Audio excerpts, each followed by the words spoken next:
Eduardo Salgado es astrofísico, divulgador científico e investigador educativo, que posee más de 25 años de experiencia en diseño, monitoreo y evaluación de proyectos.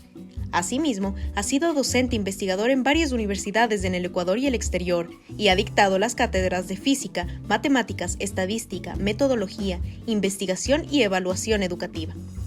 También ha colaborado en evaluaciones nacionales e internacionales de medida de la calidad educativa y fue director ejecutivo del INEVAL entre los años 2020 y 2022. Actualmente se desempeña como director ejecutivo de Evalúa y es presidente de la Fundación para el Avance de la Ciencia y la Tecnología. Sus líneas de investigación principales son medida de la calidad de la educación, astrofísica y metodología. También posee estudios a nivel de posgrado en física, astrofísica y metodología.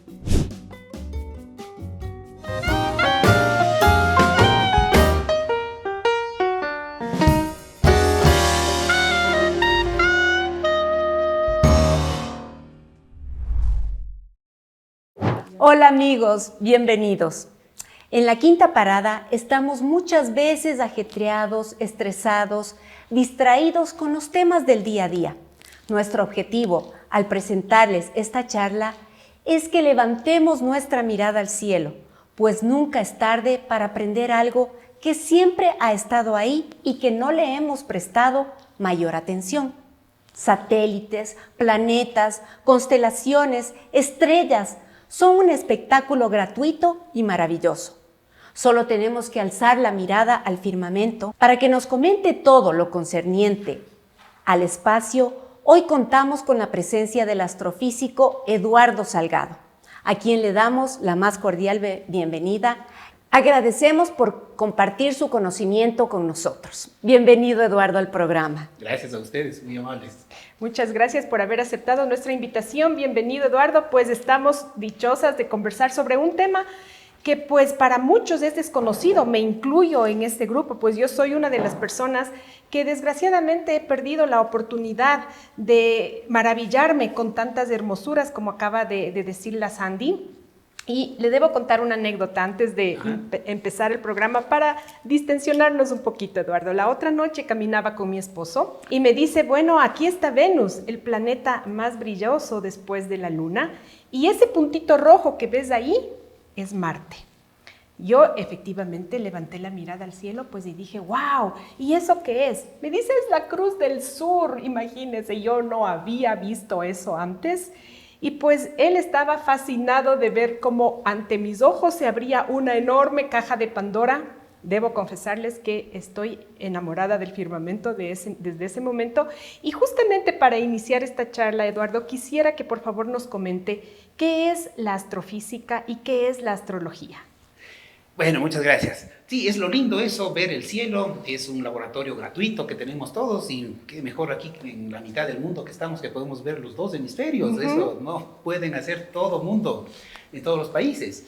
La astrofísica es la ciencia que estudia los astros, o sea, planetas, el sistema solar, las estrellas, que son bolas de gas, tiene adentro reacciones termonucleares, nebulosas, galaxias y todo el universo. Además, exobiología, digamos, que es una parte nueva. Se han descubierto exoplanetas fuera del sistema solar, ya vamos más de 4.000 exoplanetas, es algo maravilloso al respecto a sí mismo. Y es el estudio científico justamente responde preguntas, cómo nació el universo, qué es la vida, cómo se creó el planeta Tierra, así las edades, la composición química. Digamos, todas esas preguntas responde la astrofísica. Es una ciencia exacta, ¿sí? Que se estudia, digamos, hay interés desde los chicos, eso mismo que puedan desde las escuelas aprender cuestiones que tienen que ver, digamos, con astronomía, posiciones, la luna, todo. Entonces, esa es la astrofísica, es una ciencia como tal, y tiene los telescopios. Bueno, el caso de Chile, hay ahorita unos $3.000 millones que están invirtiendo para explorar justamente el universo. Entonces, maravillarse, digamos, el que la humanidad conozca, resuelva, digamos, esos incógnitas que tienes, justamente para eso es la astronomía y la astrofísica. Ok, muchas gracias por la explicación. Perdón, y quedaba algo de la astrología también al final. Bueno, la astrología nació antiguamente, digamos, albores de la ciencia astronómica como dos hermanas gemelas. Ya. ¿Sí? Entonces había una íntima relación, digamos, la astrología con la astronomía. Cuando se funda, digamos, en el Renacimiento la astronomía como la astrofísica, posteriormente, digamos, en los años 1800, la astronomía nace, digamos, por el Renacimiento, entonces hay una separación. Ya. Entonces, la astronomía, digamos, la observación sigue por acá, y la astrología, digamos, es una ciencia, hay sí que decirle, pseudociencia, digamos, no tiene las herramientas que utiliza la ciencia, y se ha desarrollado, lastimosamente, no tiene una capacidad predictoria, o sea, no ayuda a las personas, que nosotros podemos ver en los periódicos a diario cuestiones de astrología, pero lastimosamente no es, digamos, una ciencia que ayude a las personas, que sea exacta, mucho menos, digamos, y es una pseudociencia, y lastimosamente hay que decirlo, es el negocio de la ignorancia. Entonces, cuestiones relativas, digamos, tenía un compañero en el colegio que compraba el comercio y veía, digamos... Yo era una de esas. Lo que le decía el horóscopo, Así y si es. le decía algo malo, no entraba a clases. ¿No? Entonces, ¿Quién bueno, no leyó el horóscopo y creyó en cierta edad? Así En cierta es. edad, o creo que hasta ahora, ¿no es bueno, sí, cierto? digo, todos los periódicos salen. Entonces, bueno, es una pseudociencia. No narra, digamos, no da una explicación, o sea, la psicología y otras ciencias que sí explican mejor, digamos, el comportamiento humano, ¿no? Un ejemplo rápido. Si dos niños nacen, digamos, en el hospital, el uno en el hospital de la Policía Nacional, digamos, Pedro Pérez, y al lado en el hospital metropolitano nace, digamos, Juan Pérez, si el uno, digamos, es hijo de un policía, el otro, digamos, que tiene un nivel socioeconómico más alto, por más que nacieron en el mismo lugar, sus vidas van a ser totalmente distintas. O sea, el horóscopo, o sea, nacieron en el mismo lugar a la misma hora, sí, pero la situación económica, o sea, todo lo que tiene que ver... Son otros factores todos los que esos influyen factores en el que desarrollo influyen de los justamente en el niños. desarrollo de las personas, que pueda terminar el colegio, ir a la universidad, conseguir trabajo, todos estos factores son sociales y depende, digamos, de muchos otros factores y no, digamos, del punto que hayan nacido a la misma hora y en el mismo lugar, ¿no? Yo creo que en el horóscopo, haciéndome una pequeña acotación, yo creo que en el horóscopo ponían rasgos generales. Y entonces uno leía y decía, qué bestia, o sea, sí es. También estaba en el sujeto a punto, cómo claro, querías interpretarlo, así es, ¿verdad? así es. Hasta que mi hijo decía, mami, o sea, por favor. Ya estás muy grandecita para creer en cucos. Así es, sí, Alaja. interesante, pero Alaja. interesante. Ajá. Eduardo, continuando con el tema, yo tengo que leer esto que está escrito en mi pregunta porque nuestro director se ha esmerado Claro. en ayudarnos a escribir las preguntas y vamos a hablar de algo tan lindo que inicia así. Nuestra compañera de noches y de días, motivo de poemas y canciones románticas, la que siempre nos muestra su misma y hermosa cara, esconde su parte misteriosa y enigmática en su lado oscuro. Hablamos de la Luna. La Luna.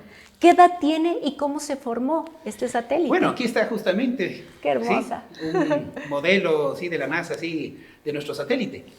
Posiblemente, o sea, la teoría científica más en boga, de acuerdo, digamos, con el punto de vista de los científicos, es que nació hace unos 5.000 millones de años, perdón, 3.500 millones de años, y que fue, digamos, o sea, cuando la Tierra estaba recién naciendo alrededor del sistema solar, hubo un planeta, tal vez posiblemente el tamaño de Marte, que se impactó, o sea, sí fue un choque directo con la Tierra, hasta, digamos, ir al núcleo mismo de la Tierra, y los pedazos, digamos, se dispersaron alrededor. Entonces, esos pedazos, digamos, se llama acreción en astrofísica, fueron formando, digamos, un pequeño satélite que es la Luna. Entonces tienen igual origen, no hay mayores volcanes, digamos, diferencias, o sea, es muerto geológicamente, hay pequeñitos sismos que se han detectado, supongamos, en el caso de la Luna, hay los Apolo que han llegado a la Luna y es comprobado, digamos, que ha estado el hombre ahí, hay unos espejos, he trabajado en un observatorio, en donde enviábamos una señal láser, sí, a la Luna, y llega la señal, ¿no? Y no pasa nada, pero hay un momento en que ¡pac! Le pega a los espejos y rebota esa señal, ¿no? Y se siente, se le mide aquí en la Tierra esa señal, y eso sirve justamente para medir la distancia que se encuentra la Luna. La Luna se va alejando de nosotros, a propósito, una distancia muy pequeñita, y es el causante, digamos, de las mareas que suceden en la Tierra, sí, pero hasta ahí nada más, o sea, no es muchas personas, o sea, bueno, sirve para la agricultura, los medios lunares, sí, hay personas que les afecta la luna llena, hay una cuestión psicológica al respecto de la afección, digamos, de verla así a la luna llena, pero no es ni tampoco, digamos, las estrellas que nos afecten en la cuestión psicológica, en las cosas que hacemos. Científicamente no está comprobado que eso sucede. Más bien al revés, o sea, está científicamente comprobado que no sucede. Por es eso. decir, es una, supongamos, accidentes aviatorios, ¿no? Entonces hay una estadística, a ver, en qué momentos, dónde estaba la Luna, dónde estaba Marte, dónde estaban todos los planetas en ese momento. Entonces no hay ninguna correlación, o sea, no hay ninguna relación de que haya existido, digamos, accidentes de avión y que hayan estado en una posición particular. Entonces digamos, no hay esa relación directa, digamos, o sea, en realidad, o sea, no nos afecta a todas las cosas humanas que hacemos, los planetas o algo más que sea mucho más masivo, las galaxias. Entonces no nos afecta, o sea, la gravedad sí, sentimos que las mareas, ¿no? Porque está cerca la Luna, pero hasta ahí nomás. Nada de que me quedes el pelo y córtate el pelo en luna creciente, en luna menguante, nada de eso. No, es parte, digamos, de la cultura que tenemos, de que, bueno, para la agricultura sí, en ciertas épocas, en los calendarios lunares. Justo eso, ¿no? Le quería preguntar, Eduardo, ¿por qué es que siempre le vemos el un lado de la luna? ¿Qué hay en el otro lado? En el lado que jamás le vemos. Bueno, es un pedazo de la otra luna, es la cara oculta, pero resulta que antes estaba muy cerca la Luna, sí, entonces las mareas eran muy, muy altas, o sea, 5 metros, 7, 10 metros, y lo otro es que le veíamos por inmensa la Luna, y con el pasar del tiempo se ha ido alejando. Pero además entra en sincronización, es decir, o sea, la velocidad de rotación de la Tierra entra a la misma velocidad de rotación de la Luna. Entonces la Luna está rotando, está rotando la Luna, está rotando la Tierra, pero rotan a la misma velocidad y por eso le vemos la misma cara. La misma cara. Eso pueden hacer los niños. Qué lindo. Sí, un experimento. El experimento, o sea, ponerse en el centro, decir, a ver, yo soy la Tierra, qué lindo, ¿no? Y una niña, digamos, y rotar a la misma velocidad. O sea, los dos darse una vuelta así y van a ver que mientras va avanzando, digamos, el hermanito con la Luna, sí, va avanzando y siempre se ve la misma cara, pero están rotando ambas. Lo único es que, o sea, se han acoplado las velocidades, o sea, por eso se le ve la misma cara.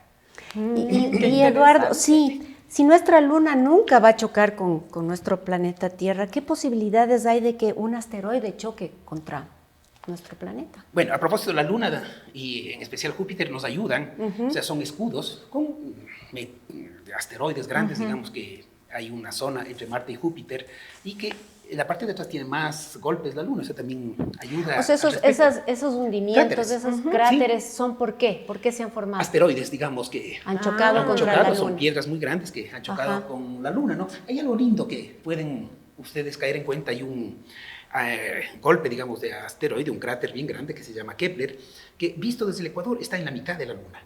Cuando uno ve en las fotos, sí, visto desde el hemisferio norte, Estados Unidos o Europa, se le ve hacia abajo. Está claro de que esa foto le tomaron desde el hemisferio norte.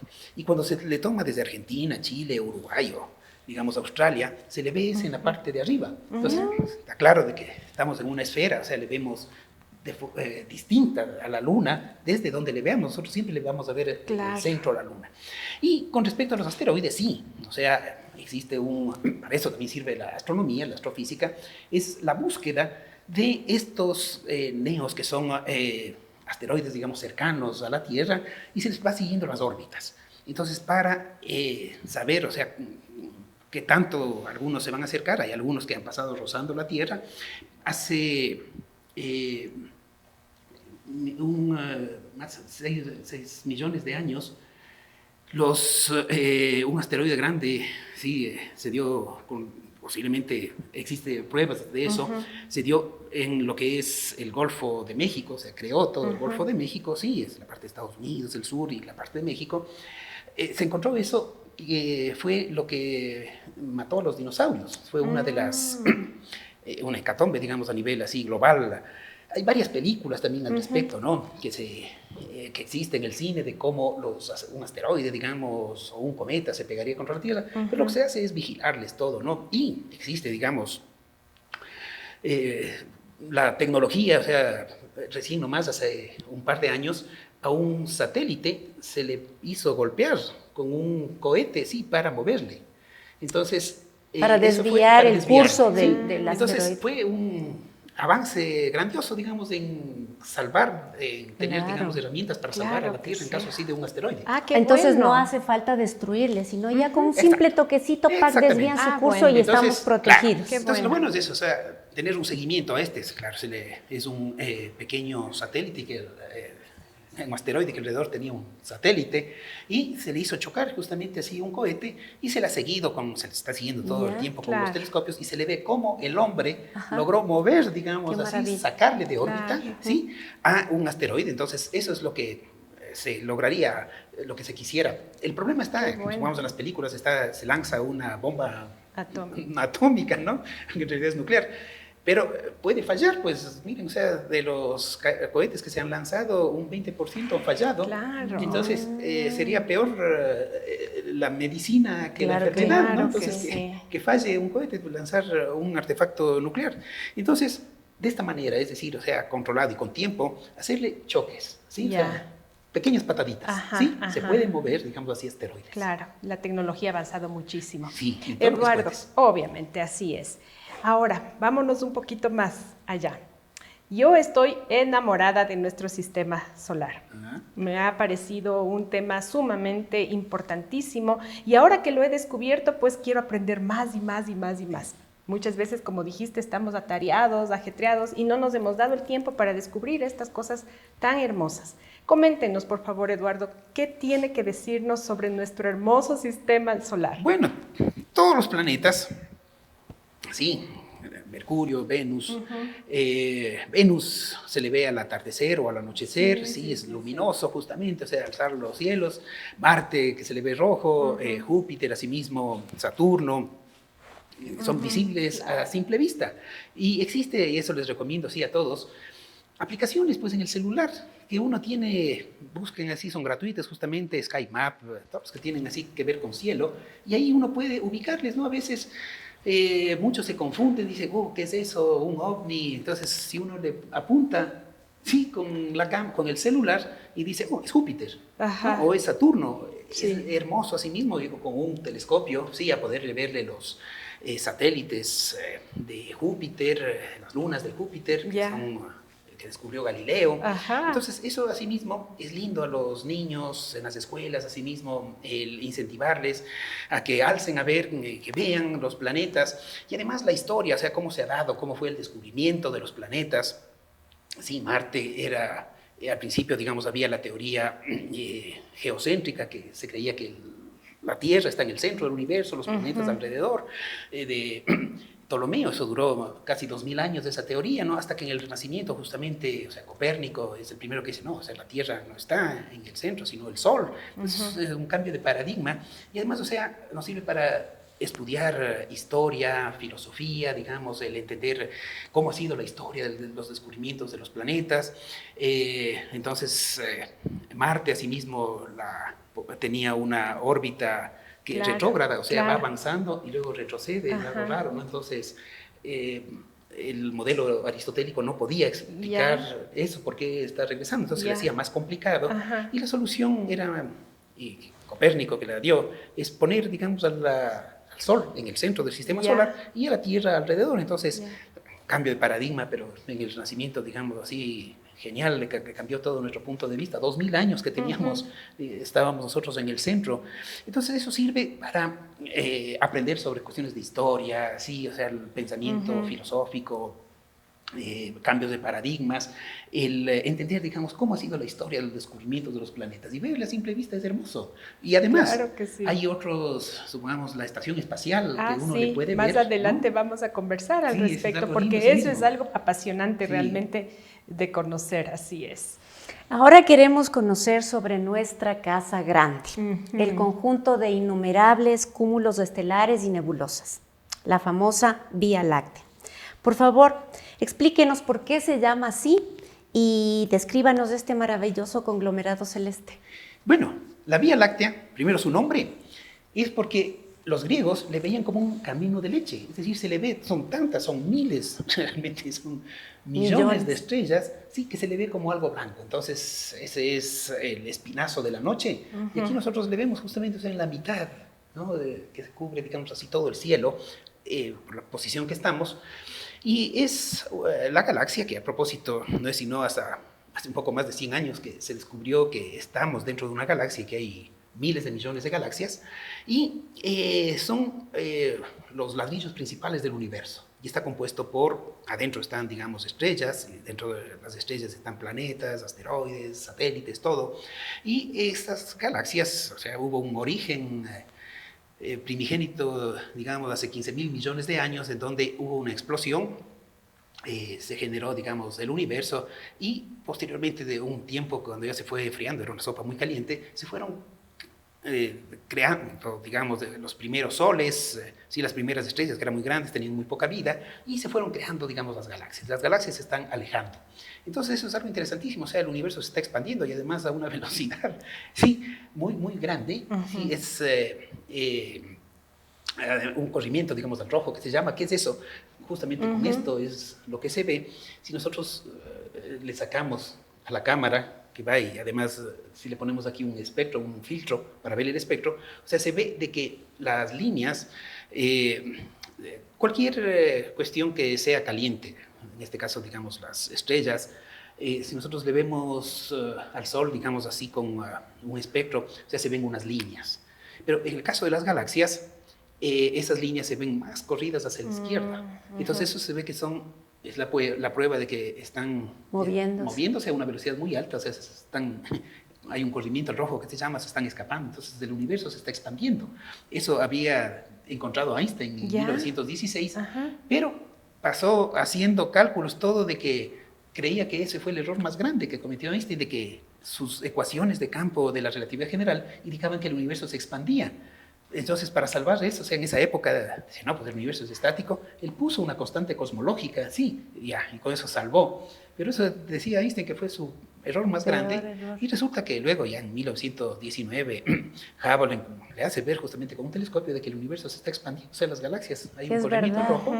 Y resulta que después ese gran error de Einstein, que era la constante cosmológica, ahora tiene que ver con algo que se descubrió, que es la energía, se llama energía oscura, y tiene que ver con esa constante cosmológica, que es lo que empuja, lo que acelera el universo, ¿no? Entonces, al final Einstein encontró una solución también a esa expansión del universo. Entonces, estas galaxias, nosotros estamos dentro de una galaxia que es así, la Vía Láctea, son algo muy delgadito, en donde están la mayoría de estrellas, tiene brazos, la Vía Láctea, se están girando, en el centro hay un monstruo de agujero negro, un agujero negro muy grande, digamos de que se le ha medido y ganaron el premio Nobel, que es también, digamos, de Norteamérica y por el lado alemán también, de que se les pudo medir a las estrellas que están alrededor, digamos, de este gran agujero. Y hubo hace unos años, en el 2018, una foto, que en el 2019 se le tomó una foto al agujero negro, digamos, monstruoso que tenemos dentro de cada galaxia tiene uno de estos agujeros negros. Y recién nomás, la semana pasada, se descubrieron unas ondas gravitacionales, sí, que tiene que ver con la teoría de Einstein, de que se mueven, o sea, estos agujeros negros, a propósito, tragan miles de estrellas, sí, y que además, como unas estrellas que se llaman enanas blancas y pulsares, que detectan estamos en un mar, digamos así, de ondas gravitacionales, que ese es un tema apasionante también que podemos hablar. Sí, por supuesto que sí, Eduardo, cada vez nos interesamos más. Y le cuento que realizando nuestra investigación, pues para poder estar un poquito a su altura y tener conocimiento para poder entablar esta conversación, yo me he maravillado con respecto a la nebulosa del Águila. Ya. No podía creer que exista algo tan maravilloso con tanta luz y esplendor. Quisiera saber, o me preguntaba cuando estudiaba el tema, ¿qué hubiera dicho Galileo Galilei al respecto? Realmente, ¿qué hubiera dicho? Coméntenos, Eduardo, ¿qué son las nebulosas y con qué aparato lo podemos ver? Esta sí necesitamos un telescopio porque a simple telescopio. vista, digamos, no se puede ver, sino solamente las estrellas, unas 6.000 estrellas podemos ver a simple vista. Y son justamente, o sea, residuos que quedan del origen del universo, cuando se formaron las galaxias, entonces es gas, ¿no? Principalmente hidrógeno, son helio, elementos que fueron originados cuando se creó el universo.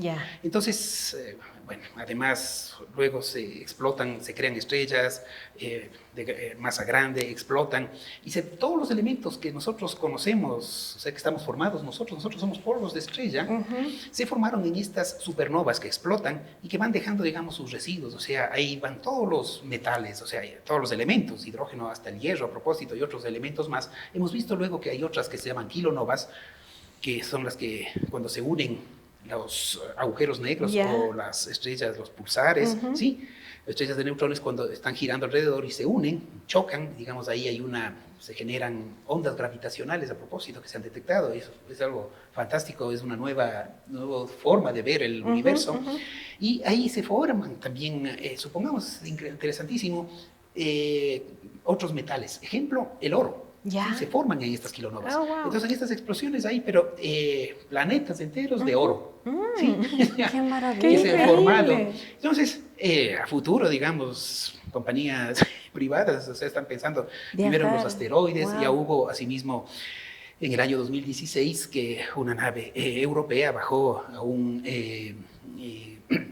asteroide, digamos, en realidad cometa, y los metales, o sea, se posó ahí, bueno, estuvo rebotando todo, fue lindo seguirle todo lo que hacía esa nave, y los japoneses también entraron a un asteroide, recogieron una muestra ahí para ver de qué se trata, y otra rama, digamos así, que se desarrollará de la economía es la minería espacial, o sea, ir a los asteroides, como digo, hay planetas enteros de oro que se formaron, digamos, con estas explosiones. Entonces, estas nebulosas no son más, digamos, que residuos así de explosiones de supernovas, lo que queda, todo este material que es gas, ¿no?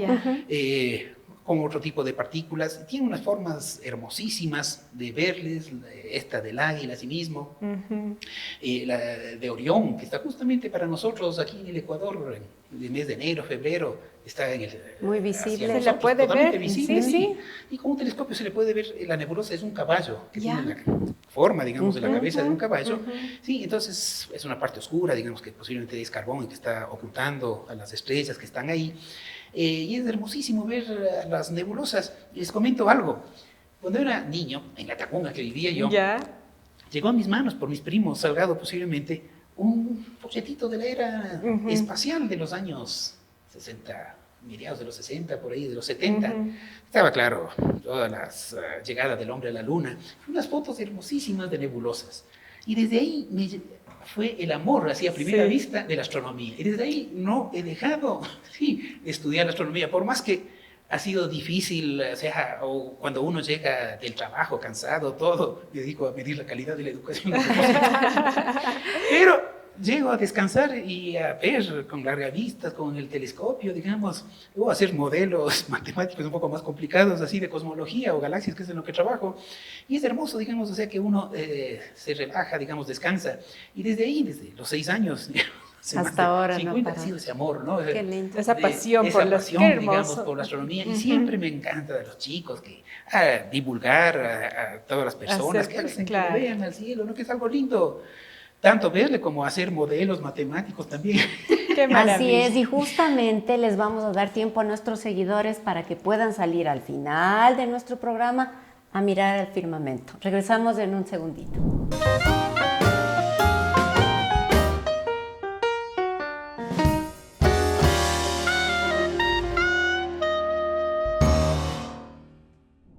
Regresamos con nuestro invitado Eduardo Salgado, quien nos está abriendo los ojos y pidiendo a gritos que miremos un poquito hacia el cielo. Eduardo, en nuestra investigación nos encontramos con que las estrellas mueren y generan un espectáculo literalmente fuera de este mundo. ¿Cómo describe este fenómeno y cuál es su nombre? Supernova. Supernova. Sí, las estrellas tienen una vida. Primero, el gas, digamos, que queda remanente del origen del universo, que están en las galaxias, estas nebulosas, por la gravedad, digamos, por el peso, empiezan a caer, ¿sí?, hacia adentro. Entonces, a formar una esfera. Entonces, hay un momento en que es grande la masa, ¿sí?, y da inicio, o sea, es hidrógeno, ¿no? Entonces se va poniendo más adentro, se van juntando los átomos, tal que en un momento se chocan, o sea, tienen, recordemos, o sea, electrones que se repulsan, sí, pero es tal, digamos, la gravedad que les junta y genera una ignición, lo que se llama una fusión nuclear, se enciende la estrella. Entonces la estrella, sí, va consumiendo en su vida, como el Sol ahorita tiene unos 5.000 millones de años, ha consumido la mitad de su energía. Le quedan 5.000 por sí, por exacto, subsistir. 5.000 millones. Okay. Es bastante, nosotros ya no vamos a estar aquí. Ni muchas generaciones después de las de nosotros. Ahora, hay estrellas no tan masivas como el Sol, que es una estrella regular, digamos, no es nada fuera de lo común. Entonces empieza a acabar el hidrógeno en el núcleo. Luego empieza a formar, digamos, otros elementos, ¿sí? Supongamos, primero se forma el helio, empieza a formarse así otros elementos como en capas de cebollas. Como gases, ¿no? Sí, son gases, pero digamos, la gravedad, como es muy masivo el Sol, las estrellas le comprimen y se van realizando estas reacciones nucleares. Pero hay un momento en donde ya no puede más avanzar, digamos, en hacer las reacciones nucleares y la gravedad, digamos, ya no puede soportarle. La gravedad es soportada por la radiación, es decir, la fuente de energía nuclear genera unos fotones que son muy, digamos, la energía que le sostiene radiativa, sí, le sostiene a la estrella y por eso está en equilibrio. Pero hay un momento en que se acaba justamente de la fusión, el ciclo, y en el caso del Sol, las capas más externas empiezan a crecer, entonces se vuelve una gigante roja.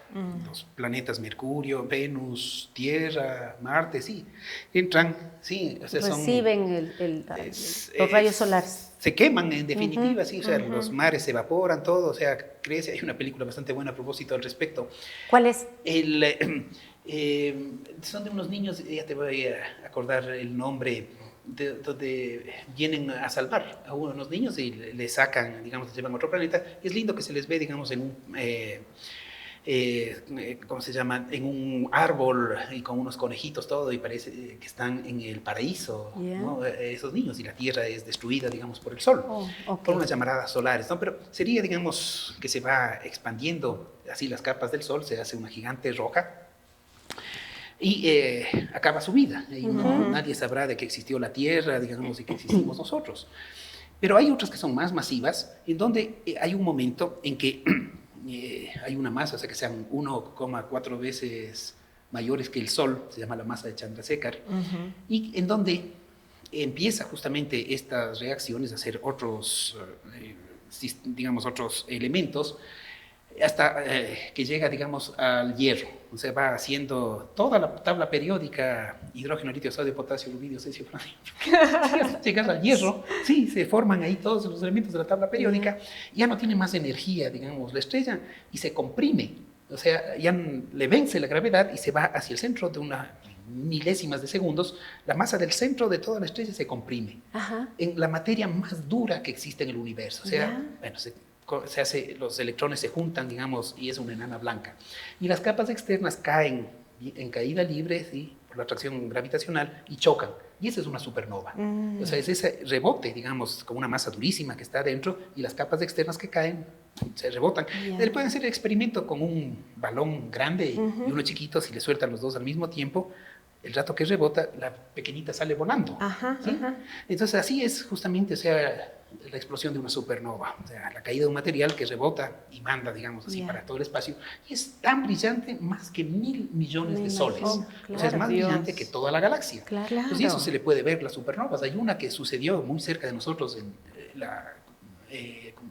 Magallanes, digamos, que está, es una galaxia muy cerquita a nosotros, satélite de la Vía Láctea, y le conozco a la persona, fue en el observatorio de las Campanas en Chile, que salió a fumar esa noche, ¿no? Al saber, y se ve una estrella nueva ahí, ¿no? Que cerca de nosotros se generó una supernova, y eso fue fantástico. O sea, la historia como cuenta de que entró a la carrera, todo, y tenían pocas horas para hay un protocolo, digamos, para los observatorios que puedan moverles a observar a esa supernova.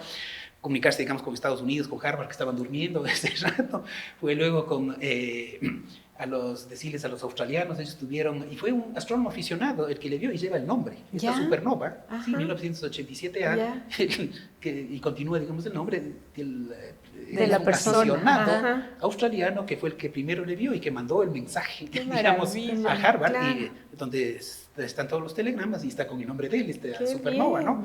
Y hasta ahora se le sigue, digamos, a esta supernova, y cómo va la evolución, unos aros que tiene, porque es rarísimo, digamos, o sea, cada 2000 años los chinos le vieron una supernova hace posiblemente sí 1000 años, entonces son muy raros los eventos y esa es la forma en cómo mueren, digamos. Ahorita el Sol es como un adolescente, ¿no? Ahora hay otras estrellas, digamos, están en la Edad Media. Como digamos, nosotros. Sí, justamente, ¿no?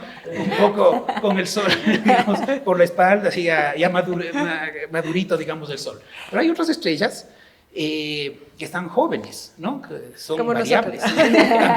Como yo. Que están haciendo berrinches. Y son estrellas variables. Entonces hay unas que le observamos nosotros, y desde aquí también, Lira, que se llaman, que son estrellas variables, que a diario, digamos, cada día, o sea, se inflan, se desinflan, se inflan, se desinflan. Entonces, ahí se ve justamente, o sea, que hay varios tipos de estrellas, o sea, estrellas jóvenes, de media edad, maduras, todo, o sea, todo tipo de estrellas, y es la vida que tienen, entonces, con miles de millones de años, se tiene en un diagrama la vida de las estrellas, de cómo nacen, crecen, digamos, y mueren las estrellas, que esa es la vida, y siguen dando vida. ¿Y existe una data, existe algo que nos pueda decir exactamente o aproximadamente qué tiempo de vida puede tener una estrella o no todavía? ¿Ah, sí? Sí, claro. O sea, el verle, digamos, con un espectro, las características, la masa de la estrella, o sea, eso nos indica la cantidad de elementos que tiene, si ha consumido mucho hidrógeno, o sea, qué tanto de helio tiene, entonces entran, y la luminosidad. O sea, que una estrella como el Sol, que sea amarilla, eso nos dice, es de tal edad. Hay estrellas rojas, digamos, ya está por fenecer, ya está pintando calavera. Ya está pintando calavera. Y otras que son más blancas, azules, esas son jóvenes, entonces, principalmente es el color, lo que nos indica la edad de las estrellas. Qué interesante. Eduardo, yo siempre he escuchado hablar sobre los años luz y sobre distancias inimaginables. Explíquenos, por favor, cómo se miden estas distancias justamente ahí en el universo. Bueno, el año luz, a propósito, no es tiempo, siempre se le confunde con tiempo, es la distancia que viaja la luz en un año. Entonces, es a propósito, la velocidad 300.000 kilómetros por segundo, es altísima la velocidad de la luz, lo más alto que existe en el universo, y es la distancia que recorre justamente, o sea, en un año. Son tan grandes las distancias en el universo que se miden en años luz, o sea, miles millones de años luz, para saber, supongamos, el origen así del universo. Y ha sido por escalas. Normalmente a mis alumnos les hago que le midan la distancia desde el Parque Bicentenario, haciéndole por paralaje, con una cuerda que midan la distancia, a ver, 20, 25 metros, le miden la distancia y le miden ángulos, ¿no? O sea, así con un graduador le miden hacia exactamente, desde la cuerda, digamos, hacia un punto en el pichincha de las antenas, ¿no? Y van al otro punto y le miden el otro ángulo. Entonces, con eso tienen un triángulo y le calculan la distancia y le comprueban con Google Earth ¿sí? La distancia, se vean bastante bueno, ¿no? Entonces, este método, el paralaje, es para medir la distancia de las estrellas cercanas al Sol. ¿Cómo se mide? ¿Cómo es el paralaje? La cuerda. Entonces, la cuerda que se hace es, digamos, aquí está la Tierra, acá está el Sol, se le mide, digamos, un ángulo con respecto al Sol, o sea, que hay una línea y ese ángulo que... Imaginaria. Sí, una línea imaginaria y el ángulo se mide, digamos, a una estrella. Y luego, 6 meses después, la Tierra, digamos, está al otro lado y aquí está el Sol, entonces se le mide nuevamente ese ángulo. Entonces, es como, si nosotros tenemos así, cerramos el ojo izquierdo, le vemos con el pulgar, digamos, con el fondo, ¿sí? Cuando cerramos ahora el lado derecho y vemos con el lado izquierdo, se ha movido el fondo. Entonces, ese es el paralaje. ¿Sí? Y de esa manera, un punto de vista diferente. Entonces, eso es el ojo, ¿sí? 6 meses después, digamos, la Tierra que le ve a este esa estrella, digamos, en esa posición, y luego 6 meses después, como en el otro ojo, y que de esa manera podemos calcular, o sea, sabemos la distancia entre ojo y ojo, es la distancia, digamos, una unidad astronómica, 2 unidades astronómicas realmente cuando la Tierra ha dado una vuelta alrededor del Sol en 6 meses, y podemos calcular esa distancia, porque tenemos los ángulos. Entonces, de esa manera podemos calcular, digamos, es una escalera, las medidas, o sea, podemos calcular así la distancia a ciertas estrellas dentro del sistema solar. Ahora, algo más grande, digamos, el siguiente paso en la escalera, son unas estrellas que vibran, digamos, y están, sabemos la luminosidad, podemos calcular a qué distancia están. Son justamente unas estrellas brillantes que encontró Hubble para medir la distancia a las nebulosas, en este caso también a las galaxias. Entonces, cefeidas se llaman este tipo de estrellas, que se sabe exactamente cómo brillan y se sabe a qué distancia está. Entonces, así se ha medido, ¿sí?, a las distancias de las galaxias. Entonces, y hay otros tipos de medidas, asimismo, de comportamientos de las galaxias. Otros son las supernovas, asimismo. Esa es una medida para saber, o sea, se le ve muy lejos, digamos, la supernova y se sabe el brillo que tiene estas supernovas. Entonces, y se sabe así a qué distancia están esas galaxias. De esa manera, digamos así, medimos, pero así por partes, por escaleras. Pero siempre hay una inseguridad, o sea, entramos a terrenos pantanosos y de poder calcular así las distancias. Hay ciertos todavía problemas en eso, o sea, no hay una seguridad. Hay otros puntos de vista en que indican de que no es tan cierto, o sea, hay problemas, pero con respecto a las distancias. Pero cuando vamos resolviendo esos problemas, o sea, se va avanzando. Así avanza, digamos, el conocimiento. ¿Se puede decir que no son tan precisas? Son precisas. O sea, supongamos en el caso, verán, la cosa es la siguiente. Con un instrumento, si es un satélite Planck, se mide el fondo de microondas, o sea, que fue del origen del universo, que está muy, muy atrás. O sea, se mide así algo que se llama la constante de Hubble, que tiene que ver con la distancia, ¿no? Cómo es el corrimiento, porque la distancia tiene que ver con la velocidad que se está expandiendo, o sea, se le mide de una manera. Y cuando se le mide con estas estrellas cefeidas, da otro resultado. Y no era de que sea más fino, ambos son súper finos, o sea, se han dicho, pero... otro punto de vista. Entonces resulta que, a ver, ¿qué pasa? O sea, la constante de Hubble, esto con las distancias tiene que ver justamente, está algo mal, alguna cosa, entonces... Ese es un gran problema ahorita en la cosmología y que se está invirtiendo mucha cantidad de dinero, digamos, investigaciones, todo, para ver, o sea, por qué existen esas diferencias en estas escalas de distancia. Buenísimo. O sea, por qué las velocidades también son distintas. Perfecto, buenísimo. Eduardo, bueno, ¿quién no se ha visto Apolo 13? Excelente película, muy buenos actores. Pero ¿cuántas misiones hubo antes que esta y cuántos lograron en realidad llegar a la Luna? ¿Cuántos hombres? Bueno, Apolo 11 fue la principal, los 3 astronautas, Neil Armstrong, digamos, el primer hombre que llegó a la Luna, y claro, esa fue la 11, entonces hubo las anteriores, las 10 anteriores, lo que hicieron fue circundar la Luna, ¿sí? O sea, no alunizaron. Apolo 11 llegaron a la Luna, sí, 2 astronautas, existen los audios que es lindísimo escuchar, la y es emoción, abierto la alegría, a propósito, todas las imágenes astronómicas son de dominio público, uno puede acceder. Y uno se pregunta, o sea, a ver, debe estar emocionadísimo el rato que con Collins dicen, bueno, ¿y qué tal? ¿Qué pasó en la Luna? ¿Cómo fue? No, es como robots, donde le dicen, se cambian el mando, ¿no? O sea, estaba Collins alrededor, digamos, en el módulo, llega, digamos, el capitán Neil Armstrong, el comandante, y le dan el mando a él. Son como robots, ¿no? O sea, como aceptan, cómo se cambian, digamos, aceptan, digamos, ser el comandante, el otro también, y nada de humanidad, digamos. No estaban preparados para eso, ¿no? Sin emociones. Sin emociones. Entonces, bueno, llama mucho la atención. Posteriormente, claro, el Apolo 13 es justamente que estaban en la famosa película iban a la Luna, ya las personas... Hay un problema en el que, pues ya llegaron, ya tantos, la 12, la 13, emociones. Entonces ya no perdieron interés, solo supimos de la 11. Entonces, ¿qué más emociones? Resulta que hubo un problema en que, digamos, explotó un circuito, que hubo ahí un problema, se fue el oxígeno, todo, y podían morir, digamos, en el espacio. Entonces, esa fue una de las grandes proezas, traerles comida Ya. a los astronautas, sí, que estaban perdidos, sí, o sea, tuvieron que pasarse, digamos, del módulo donde estaban, pasar que iba a aterrizar en la Luna, que nunca aterrizó, Claro. y con ese pudieron salvarles la vida. Entonces, ese es algo lindo, digamos, de la humanidad que pudo salvar las vidas estando lejísimos, ¿no? Entonces, un triunfo, digamos así, de la tecnología, de las personas, lo que fue el Apolo 13. Posteriormente, entonces, hubieron hasta el Apolo 17, hay un grupo, no recuerdo bien, son 12 astronautas que llegaron a la Luna, ¿sí? Que han traído una cantidad muy grande de minerales, digamos, rocas, todo, y están aquí en el Ecuador, hay pedazos de la Luna. No me digan, ¿en dónde? Tengo que decirles, se llevaron a la casa, sí. Ah, No le digo quién, pero era uno de los presidentes. Richard Nixon, cuando fue presidente, Ya. o sea, típico, o sea, se les decía a los que eran eso, de los gringos y que no era de la humanidad. Entonces, para dar a conocer Estados Unidos de que era, digamos, un proyecto de toda la humanidad, entregó a todos los países, miembros de la ONU en ese entonces, unos pedazos de la Luna. Sí.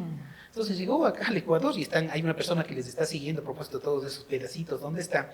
Que debería estar en un museo. claro, Sí. pero por supuesto. supuesto. Y se fueron llevando a la casa de un Ay, expresidente. qué Ahí está. pena. ¿Qué tal, no? Qué pena. Eduardo, nosotros hemos hablado siempre, hemos escuchado hablar, mejor dicho, de los telescopios. Y justamente hoy tenemos aquí uno que nos ha donado gentilmente Javier, mi esposo. Gracias, Javier, gracias. Muy aficionado de la astronomía, pero ya le dije, después de esta charla ya nosotros vamos a hacer uso de él. He escuchado hablar mucho del Hubble, Ajá. ¿no? Y de todas las peripecias que ha tenido que pasar. Sí. ¿Qué nos podría comentar usted sobre todos los telescopios terrestres y los telescopios que no son terrestres, por favor? Bueno, desde el primer telescopio que fue hecho por Lippershey, digamos, un holandés, y el caso de Galileo es el que le utilizó para ver el Sol, las manchas solares y los satélites de Júpiter que llevan los nombres, son los galileanos, se ha ido desarrollando los telescopios, ¿no? Primero son de refracción, es decir, o sea, con dos lentes que uno le ve directamente. Posteriormente Newton, ya en los 1680 por ahí, le hizo unos con un espejo en donde reciben más luz. Entonces, entra la luz, refleja y se le ve, digamos, por ya con un lente de esa luz. Entonces ha ido desarrollando telescopios. Ahora está en construcción en Chile el extremadamente gran, el ELT, es extremadamente gran telescopio. Ese cuesta $1.000 millones, ese telescopio, ¿sí? Va a ser el más grande del mundo. El más grande del mundo. Ese son 39 metros así de diámetro y que con ese vamos a ver más en detalle exoplanetas, sí, estos problemas así mismo de las distancias, el origen del universo, varios problemas, digamos, que trata de resolver la astronomía, la astrofísica. Hay otros 2 telescopios más así de $1 millón cercanos, 964.000, que está por ahí, que también en Chile, porque ese es un sitio fenomenal. Por un lado, digamos, está la Antártida, en el mar, digamos, está la corriente fría de Humboldt, acá está la cordillera con Argentina y arriba, digamos, está el desierto, que le hace que tenga una atmósfera sin turbulencia, es decir, podemos ver mucho mejor. Y hay la cámara más grande del mundo, que es una institución privada, la Carnegie Institution, que está financiando, digamos, cerca así del $1 millón, ahí mismo en Chile. El otro está también, otro gran telescopio, digamos, digamos, bueno, la ESO, son organismos internacionales que están ahí en Chile con estos telescopios. Hay otro lugar que en el norte es Canarias, en las Islas Canarias y en Hawái, en donde están estos telescopios. Entonces hay una inversión, o sea, que cuesta mucho, y los instrumentos, todo lo que tiene. Estos telescopios, a propósito, son todas las imágenes, uno puede acceder de forma gratuita a todo lo que se baja, digamos, de esos telescopios. Hay un observatorio virtual acá en el Ecuador, en donde estamos analizando justamente esas imágenes, y también los telescopios espaciales. O sea, nosotros podemos ver solamente cierto rango, un poquito, digamos, en la parte visual y en el infrarrojo, pero si estamos fuera de la atmósfera, digamos, tapa, absorbe, digamos, no podemos ver otras frecuencias. Entonces existen observatorios en rayos X, en rayos gamma, en frecuencias en infrarrojo, sí. Y entre ellos está el Hubble, que fue un gran telescopio de $4.500 millones. Maneja, a ver si les voy a contar una que me pasó justamente ahí con el Hubble. Maneja la Universidad Johns Hopkins en Baltimore. Y yo estaba en esa universidad ahí conociendo, sí, y quería ir a la biblioteca de astrofísica. Entro al Instituto del Telescopio Espacial y pongo cuarto piso. Entro al control del telescopio espacial, no sé, yo estaba buscando la biblioteca, ¿no? Y estaban ahí justamente los astrofísicos haciendo su doctorado. Conversamos un rato y dijeron, no, siéntate aquí, mira, aquí puedes ayudar a manejar un instrumento de 4.500 millones de dólares. Y eran sacando un espectro, sí, a ver si le puedes tú sacar también, a moverle. Entonces, algo lindísimo, y es así abierto, ¿no? Les decía, bueno, además ustedes, esta universidad tan buena que tienen aquí, hay varios premios Nobel. Dice, sí, mira, que va ahí, era del año pasado premio Nobel de Física, tienen 32 premios Nobel que han pasado entre alumnos, profesores ahí.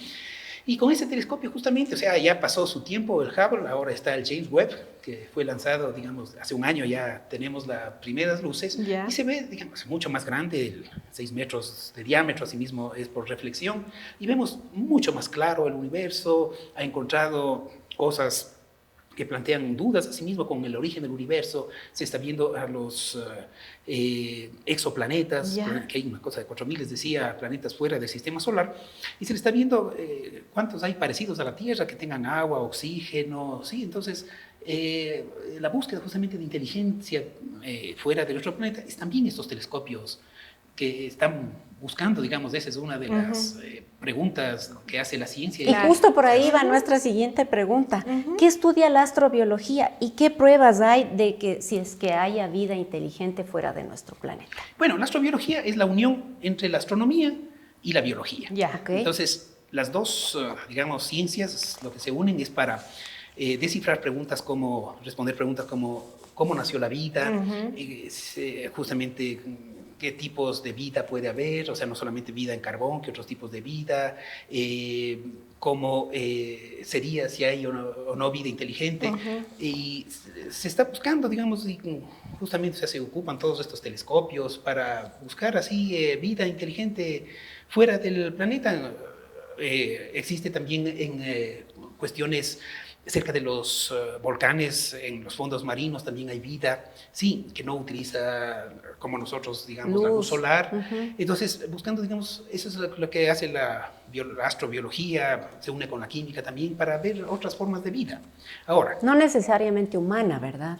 Puede ser hasta de forma distinta, no necesariamente humana, o sea, puede haber así microbios. Eso sería un gran avance, digamos, para la biología, se está buscando, o sea, se invierte bastante.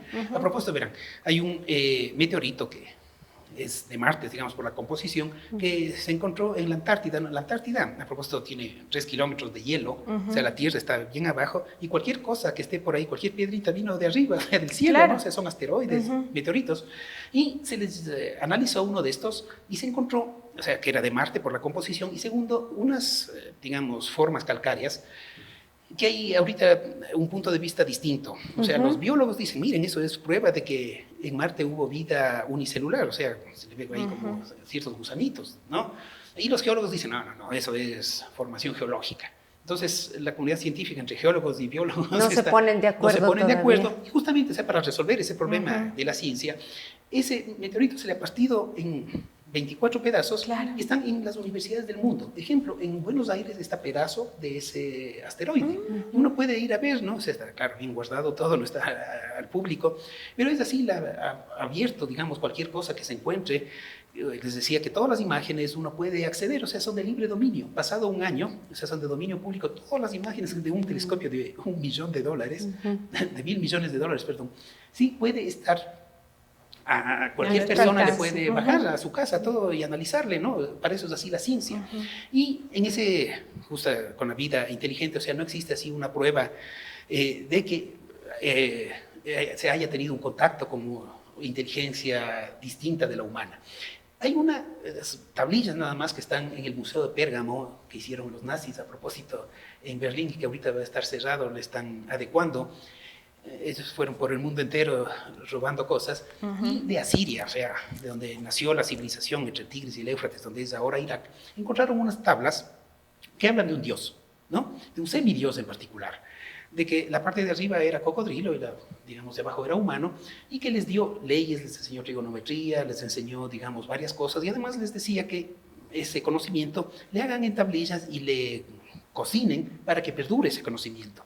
Y después de eso es interesante, estamos hablando, o sea, 5.000 años antes de Cristo, la cebada era distinta, o sea, hubo los animales que toda la domesticación, digamos, o sea, hay un cambio distinto entre antes, si se le ve, digamos, antes de esa época, antes de los asirios, éramos todavía, no sembrábamos, no teníamos, digamos, animales domésticos. Después de eso, tenemos lo que conocemos ahora, la cebada, los animales domésticos, todo eso. Entonces, miren, eso no está comprobado, pero indica de que este semidios venía de las estrellas, ¿no? Y además tenía un ciclo. Nosotros dormimos, digamos, 8 horas, más o menos, los adolescentes duermen más, y estamos Así es. 16 horas, digamos, despiertos, más o menos, 12, pero este semidios pasaba despierto una semana entera y dormía bajo el agua una semana. Entonces, o sea, tal como está, dice, ven, este fue un encuentro, digamos así, con otra civilización. Esa es posiblemente la única prueba que existe. De ahí existe unas más de 600 abducciones, pero ninguna prueba objetiva de que hayamos tenido un contacto con una civilización extraterrestre. O sea, miren, que los Dider y que en el año 1925, 2 astrónomos suizos encontraron los exoplanetas, ¿no? Desde la Silla en Chile. Presentaron, digamos, en artículos científicos, en la revista Astronomy and Astrophysics está publicado eso, y recibieron el premio Nobel, $1 millón, ¿sí? Por haber descubierto. Entonces, alguna persona que diga, vean, yo he tenido contacto con la civilización extraterrestre, perfecto, escriba, mande a la Academia Sueca y va a recibir $1 millón. Pero tiene que comprobarlo. Claro.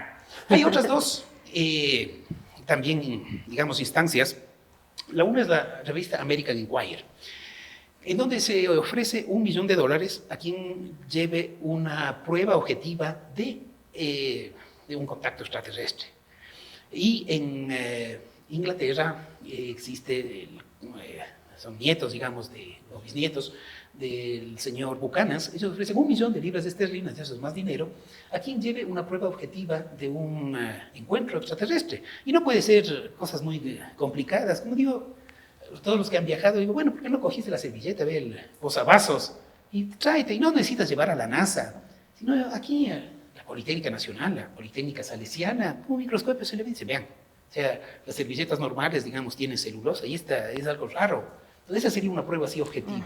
Y hasta ahora nadie ha cobrado eso, porque no hay una prueba objetiva de haber tenido así un contacto con extraterrestres. Eduardo, antes de que esta interesante charla se termine, porque el tiempo vuela lamentablemente, quisiera que nos comentes sobre nuestros amigos, esos amigos maravillosos que se pasan viajando por nuestro planeta Tierra, investigando, fotografiando, experimentando. Estoy hablando de los tripulantes de la ISS, la Estación Espacial Internacional. ¿Qué tiene que contarnos brevemente, por favor, sobre esto? De que existe, entren, digamos, pueden bajar un aplicativo en Google Play para seguirle, e indica justamente el caso del Ecuador, cuándo van a pasar, sí, o sea, son unos 5 o 7 minutos más o menos, que uno ve y es algo fabuloso de invitar a todos los participantes en este programa, justamente todos los televidentes, que le vean el pasar con esta aplicación, les va a indicar, digamos, si viene desde el norte, si pasa todo el Ecuador, una luz, es más, es la segunda, digamos, objeto más luminoso que el Sol, la estación espacial, ¿no? Entonces una luz muy, muy brillante que pasa por ahí. Y además a los jóvenes, los chicos, mire, ya hubo una escuelita en Galápagos que se comunicaron, o sea, uno puede mandarles hacia la NASA un mail y conversar justamente con los astronautas en vivo que están y en ahí, directo. en vivo y en directo. Qué maravilla. Y además otra cosa, ellos tienen unas fotos que toman y nos dijeron, miren estas fotos de Quito, es increíble Quito tomado en la noche. Les comento, es como el símbolo pi, ¿no? ¿Ya? Así con una virgulilla y tiene 2 patitas, ¿no? Pensaba que es recto Quito, ¿no? Es así Quito, de norte a sur, y son los valles, ¿no? Que salen. Y es así como verle el símbolo pi, ¿sí? En la noche. Y les invito justamente, o sea, entren así con las aplicaciones para ver el cielo, ver la estación espacial, aprender más, ¿no? Sobre lo que está en los cielos, la ciencia, la naturaleza, es fabuloso. Muy y nos llena interesante. pues de Por a supuesto. todos el saber, aprender más cosas cada día. Por supuesto que sí, Eduardo.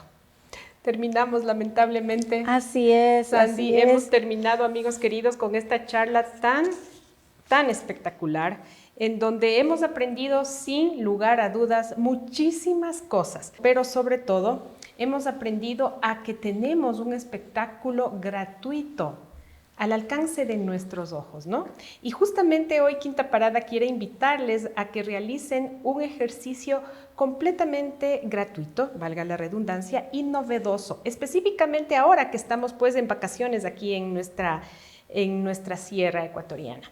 Salgan en familia, vayan al campo, fuera de toda contaminación lumínica y despójense de todos los artefactos que puedan ocasionar distracción, específicamente de celulares, linternas. Tienen que estar completamente a oscuras.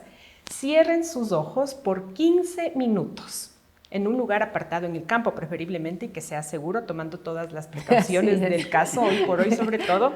Cierren sus ojos por 15 minutos y cuando abran, ustedes van a tener ante su mirada un espectáculo, repito, inimaginable. No les queremos contar más para que sea una experiencia personal y nos puedan enviar mensajes contándonos qué fue lo que vieron, cómo se sintieron, qué pensaron en ese momento. Nosotros estaremos gustosas de leer sus comentarios y pues Eduardo, muchas gracias una vez más por haber conversado y compartido su vasto conocimiento con nosotros. Encantado, Seguro pues. quedan un montón de preguntas por hacerle. Esperamos contar con su presencia, en una nueva oportunidad. A las órdenes. Con ustedes, amigos, nos vemos la próxima semana. Gracias. Gracias, Eduardo. Bravo, muy bien.